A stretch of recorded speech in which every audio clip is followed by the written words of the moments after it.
What is going on, everybody? Bobby Fire, Sheets Haber. We're going to be talking through this MLB slate. We'll touch on some NBA as well, and yeah, we'll go from there. So, Sheets, in terms of the MLB, based on what we discussed earlier, I know we have a lot of pitching, and I'm kind of curious what what your projections are getting you to, and where you ended up with some of these stacks with some different pitchers in than we thought.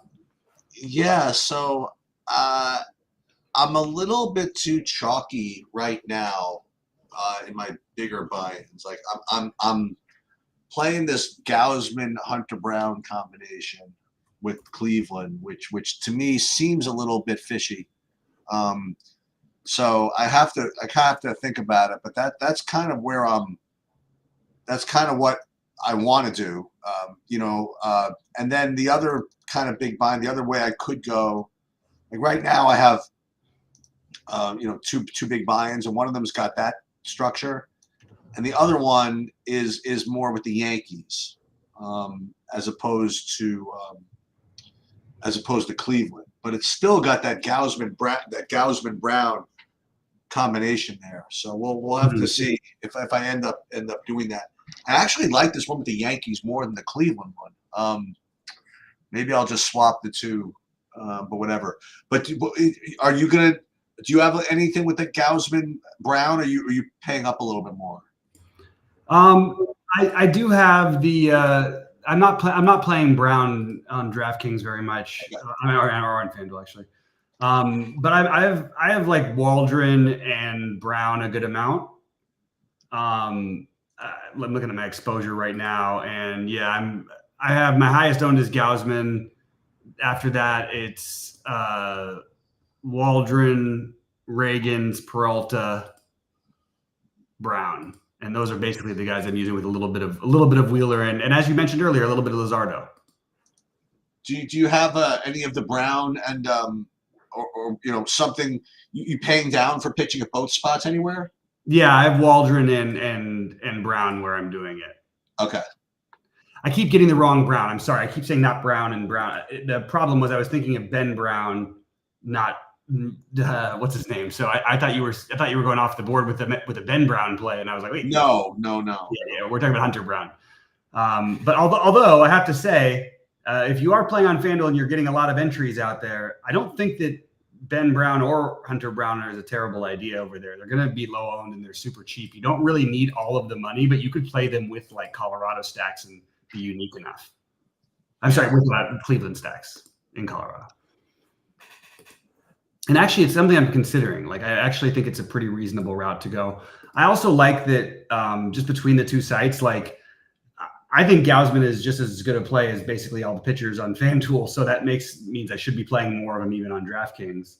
But I'm a guy who's big on Gausman in general. And for what it's worth, I don't buy that his ownership will be as high on FanDuel as it's projected. I think he'll end up like in the single digits or right around there. So he's another thing that I like doing over there. Did LeMahieu end up playing or no? Yeah, he's starting. He's by the way, the Yankees had their lineup out and they're playing in Anaheim, and they had it out like literally when we finished our show this morning. Wow. But yeah, LeMahieu's betting 9. And I think that I have some New York. I'm getting to that New York build a little bit, but I mostly am high on Atlanta. And unfortunately, I don't think Atlanta's going to be as low owned as we thought they might be early in the day. But I think that they're great on both sides. I actually don't think they're going to be that high owned because of the non-Acuna factor.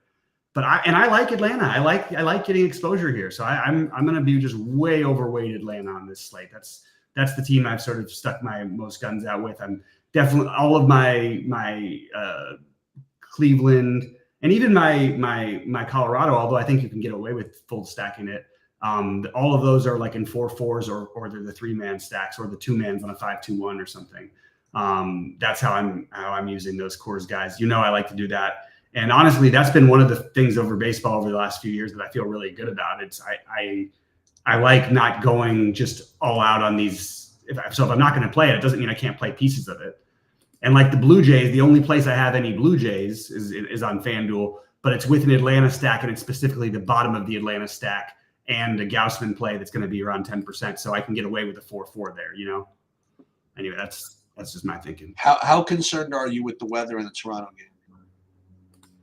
So, like I said, I'm just playing it in that one contest, and it was only because I was willing to eat a little bit of chalk. I think I'm a little more worried than I was when I started rebuilding an hour and a half ago. I thought it was going to go away, but man, I don't know what to do. I guess that's the argument for not playing the Gaussman, or if you play Gaussman, do it with your Toronto stacks. I don't know. I feel wishy-washy about it. And with I think if it looks like this and we really think that there's a chance that they either get delayed or something, I just won't even bother with the Gaussman play if I have to, because I love the play. It makes the most sense to me of any pitcher. But yeah, it's a little too scary on a slate with this much pitching. There are a lot of pitchers who are going to get there tonight, I think. So anyway. The other the other team I was getting to earlier, I was hoping to get less of, but I'm not, is this Houston business. You like any of that? I mean, it seems like a kind of a weird team, not a weird team to play, but a weird pitcher to stack against. On this slate, I think it is kind of a little bit weird, but that's because I really like Atlanta. I mean, a lot of people like Toronto. Cleveland, I like Colorado. I like the Yankees. I just like enough other teams. And I like Seattle, by the way. Where I'm not playing Hunter Brown, I'm absolutely getting to pieces of Seattle and full stacks of Seattle.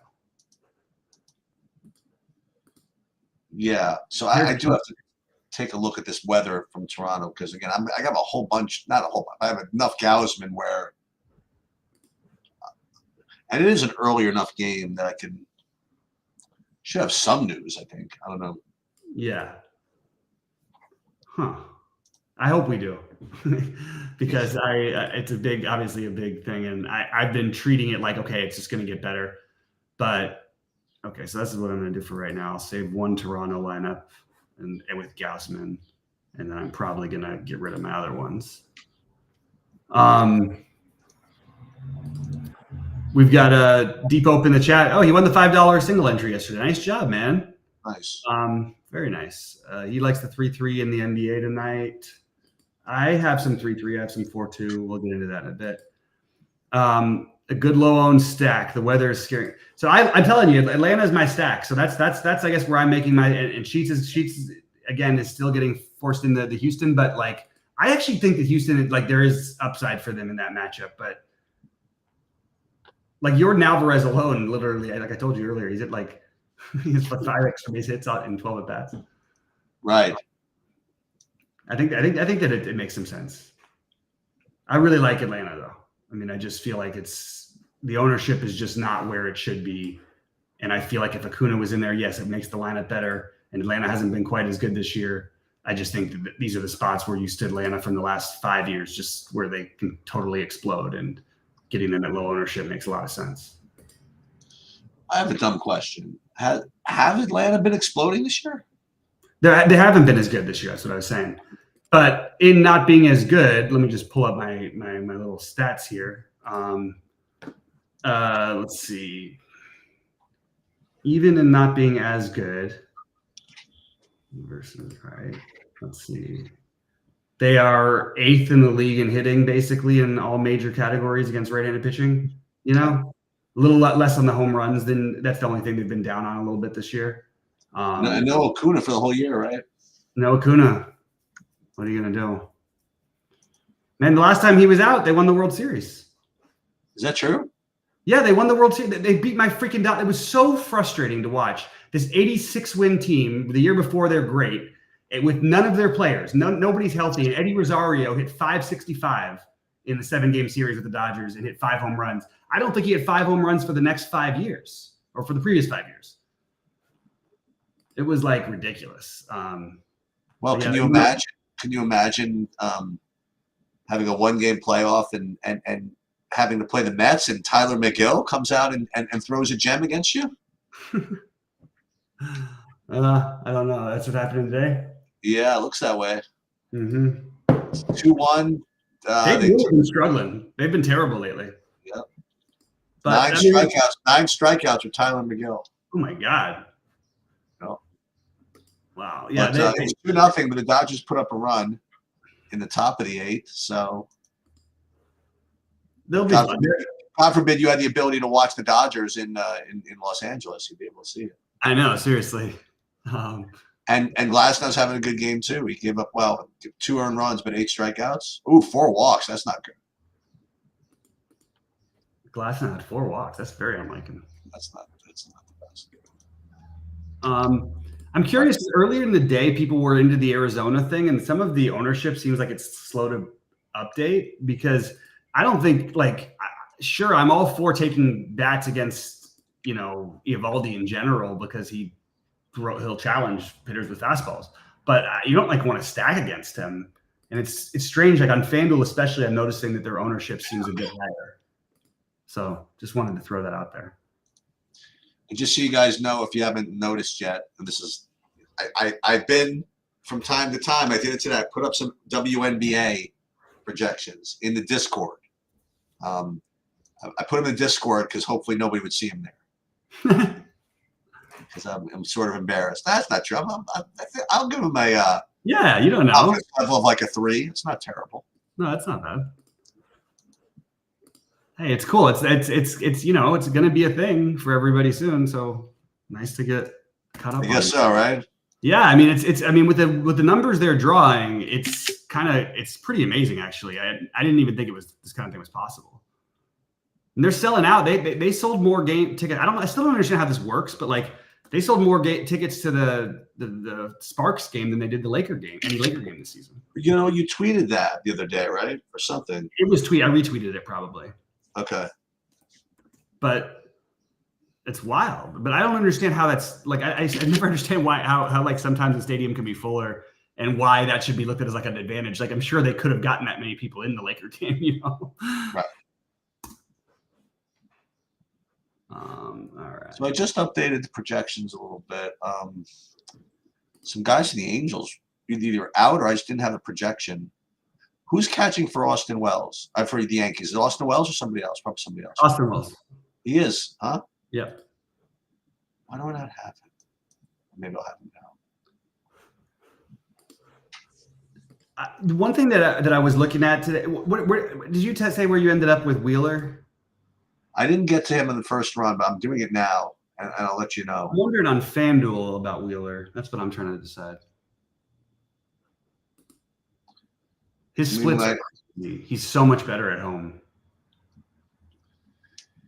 Yeah, still Yankees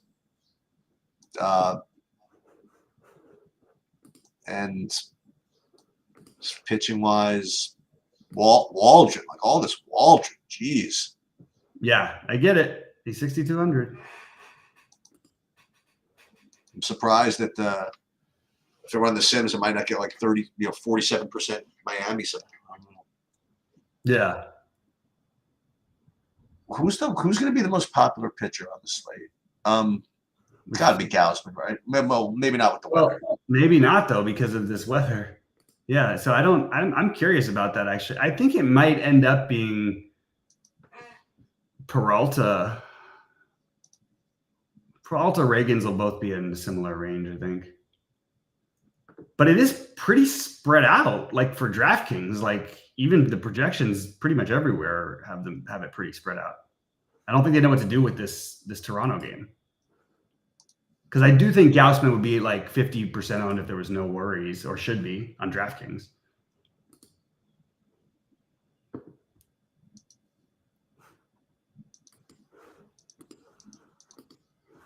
And like a lunatic, I'm considering Max Fried on.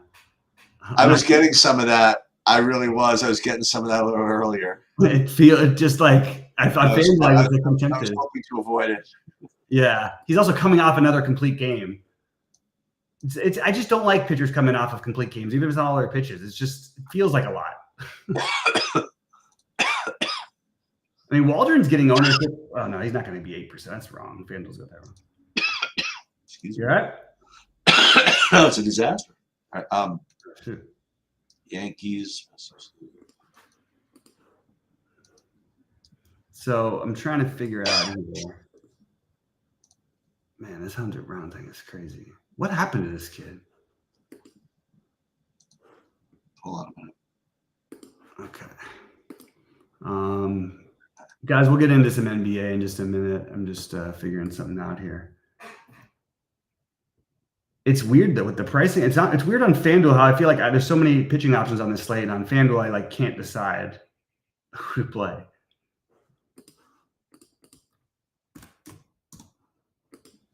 Let's see what FanDuel looks like here. Reagan's on these right now. Who do you like in the? You like Minnesota in the game tonight? I like Minnesota, man, and I think it's. I think this series is not over yet. But again, like in all fairness, they very easily could have won on the last 3 games. They just when one team executes that much better down the stretch than the other does, because they have Luka specifically, and then you've got Kyrie, like. It's just really hard to stop teams like that in the NBA. Like it's hard to get that win, so that you're going to have some padding. You're going to need like an 8-point lead. But if they can do it, I do believe Minnesota has the type of team, and I think that like even though Gobert's numbers and stuff are like whatever, his on off looks good or whatever, watching the games it just doesn't make sense. Like it just feels like, how do you not let Naz Reid play down the stretch of these games? Naz Reid at times looks like their best offensive player. Like I don't know. So well, meanwhile, but then they. I mean, you can take that a little too extreme. I mean, you have Anthony Edwards passing up the last shot of the game to get Naz Reid a shot. I don't know about that. Yeah, and yeah, I hear you. I don't know. Contested 3 from Anthony Edwards or open 3 from Naz Reid. I guess the Naz Reid one's better. Naz Reid has a good like his actual numbers weren't that great, but he's been shooting it really well in the playoffs. But yeah. I actually thought that was a pretty. I mean, I thought it was a pretty good. That game of 2 was a pretty good look. Yeah, I would have been happy to get that one before the play came out. You know. All right, so let me grab my. I'm trying to get my last FanDuel one together, and we are gonna play some Cleveland in that one.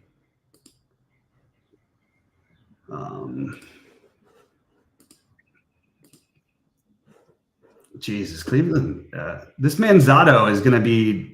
He'll hit a home run at some point, but he's supposed to have serious power, but he just hasn't hit anything yet, and he's going to probably end up like the most popular player on the slate. Who? The 7-hitter over there, or whatever. The 6-hitter, Manzardo. Yeah, Manzardo. They say he's got power. All right, so let's do this. I do like the Seattle thing, though. You know, I just think they make a lot of sense. I think they're going to have some pretty decent ownership, actually, now that I look at it. Like on FanDuel, yeah, they're pretty popular on FanDuel because you've got Rayleigh at 25. Your guy Dylan Moore, who's been like the stud of all studs. He is. And Julio Rodriguez, who's been the worst hitter in baseball. He can't hit a home run. Actually, he hit one the other day. Didn't he? Yeah, he had back-to-back days where he had a home run. Yeah, so he's up to 4 now. His ISO, I think, is up to like 100. There you go. Yeah, but you could play them. I think I can get away with this. The problem is if I play them, I'd really like to play both Cal Raleigh and Mitch Garver. All right. Okay, I'll do something for you guys live. It's a little different. Okay, so I'm gonna build for the night slate, which starts at 9:30. So it's the same games that we played in the early slate. Like it's got the Yankee game, Miami, Houston, Seattle. So the lesson here is what to do, like about using custom projections again. So I kind of cheat when I do stuff like this, and you'll see what I mean. So I didn't do a separate set of sheets just for this late slate. So there are 2 ways you can play. You can just basically go with the Sabres and projections if you want, or if you want, you can use mine or Goldie's projections. You manually upload them, but what you do, like I don't have sheets just for this, so I'm using the projections for the whole slate. So when I pull them up, you'll see it couldn't match 113 players because the guys that are listing here are not on the late slate. So I'll just hit ignore all, which is fine.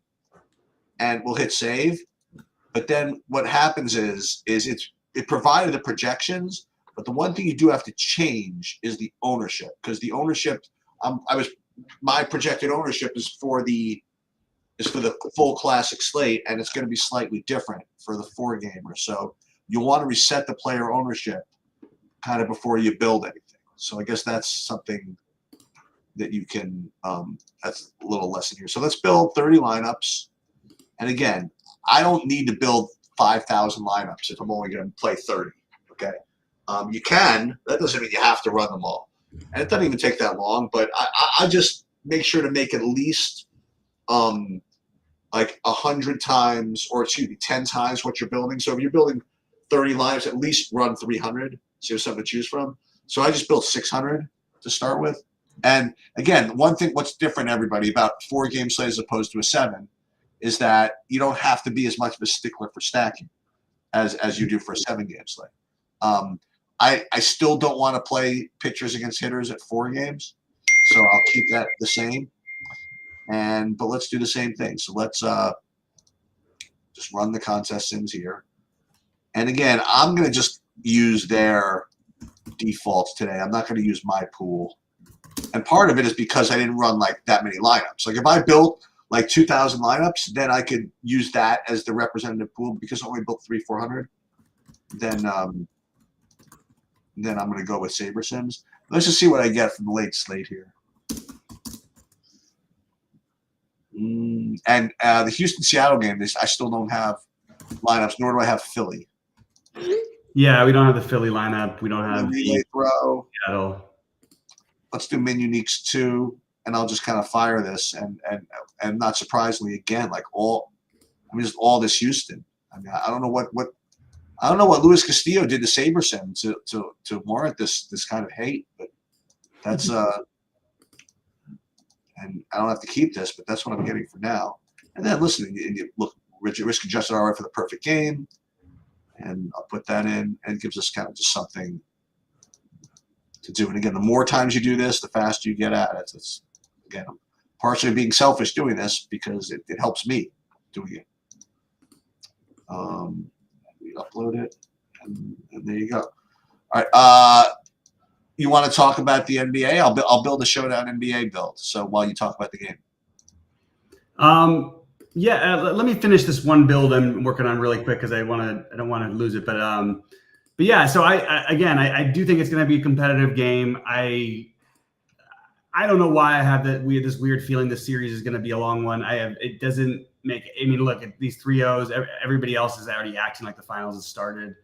And I just think Minnesota's tough, and that they'll play tough. It's also like not. I mean, I don't know. Maybe I've talked myself into it too much. I think I'll just leave it at that. But I do really like the in terms of the captains and stuff. I'll get into that stuff. But I do think that you know this getting to a game 6 wouldn't shock me, or game 7. Let me just finish this one thing really quick, and I will get into my actual plays from the NBA.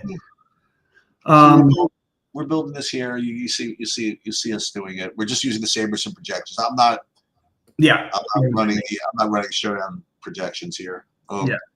I do see these Q tests. So Doncic obviously can play. Kleber I have is probable. Okay. Conley's questionable, but he's played every game, right? Yeah, he's played. Yeah, except for the one in the last series, but then he's played every one since. Yeah. Okay. And again, we'll just use save their settings here as far as running the Sims. And then the only question again is Showdown is I really want to try to get unique. And as I mentioned, it's tough in the NBA. It just really is. The alley-oop is just going to be just kind of a normal type of lineup. I'm currently getting Kyrie in the captain. I'm sure no one can tell me that's a bad play, right? I'm not doing. I don't know. I think I have one Kyrie in the captain. Okay. He just doesn't like he did in the last games. It's kind of. I mean, I think he's probably missed his projection like 90% of the games in the playoffs. Oh, so that means 10%, right? That's good. No, I'm just saying it's like it's weird though because every day he's like 1,000,000% on. So I'm always like, oh, maybe I got different with Kyrie. I'm like, no, everybody do it. All the projections always think he's going to go 1,000,000. But he has been in this series much more aggressive, especially in the last game he was. I think at some point, someone from Minnesota is going to punch Luka in the face and knock him out of the game. Dude, it's got to stop. I mean, I love Luka as a player. I think he's incredible, and like I really love watching him play. I just cannot stand the whining. It's out of control. It's the trash talking. And just shut up. I kind of like a little bit of the trash talking, to be honest. To be completely honest, I like a little bit of the trash talking. I love when Edwards does it, so I can't hate it when he does when Luka does it. But I don't know. I do have an issue with the whining. It's really tough to watch. It makes it hard, like not fun. Yeah, you have every right to complain, Luka. Do you know who's an interesting, and not necessarily as a stack, but like if you want really cheap pieces that no one's going to play that have some power, guys like Jesus Sanchez and Jake Berger, like Miami. Yeah. When did Matt Waldron become the greatest pitcher in the history of baseball? You know, not too recently. Yeah, I don't think so either. Yeah, so if you do like Geo mean stuff, I mean, you get all kinds of stupid shit in the captain, like Kleber in the captain, like. I don't think that's crazy. Jaden Hardy, get some Jaden Hardy. I actually went out of my way to make Jaden Hardy a captain. So, did you? Yeah, because I think that there is a path for those guys to end up putting up 15 and that being good enough. Sure, I mean, let's do it then. Look who won everything last time, and it was my highest owned captain. It was Kyle Anderson in the last game. His captain won all the money. All right. Because he allows you to do all that other stuff. I do like him better, by the way, than those guys. But I mean, would we? I've seen it happen with Kleber before when he's out. Would we be surprised if he comes back and plays like 25 minutes? I wouldn't be surprised. Who? Kleber. Yeah, why not? And they play him alongside. So if any foul trouble, and he's the backup center, and he can play backup power forward as well. So like, there's a lot of possibilities there. Anybody hear of Natasha Cloud?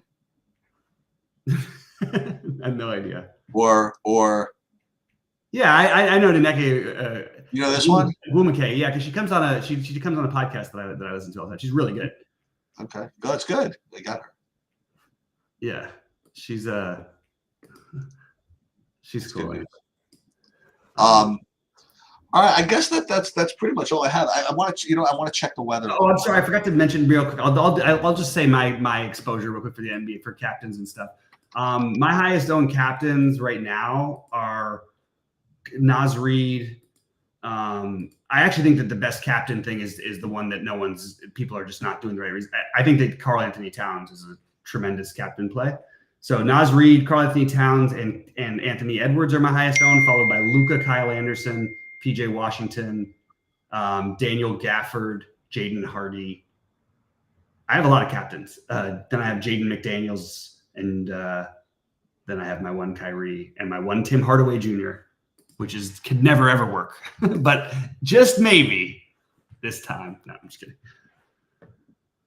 But I think the best ones for me, I like obviously Edwards and Luka are the most logical. I think Naz Reid or Karl Anthony Towns. I think you specifically play an angle with that one. I think they make a lot of sense, and I think PJ Washington gets overlooked also. So Kyle Anderson, why not go back to him? He's been amazing.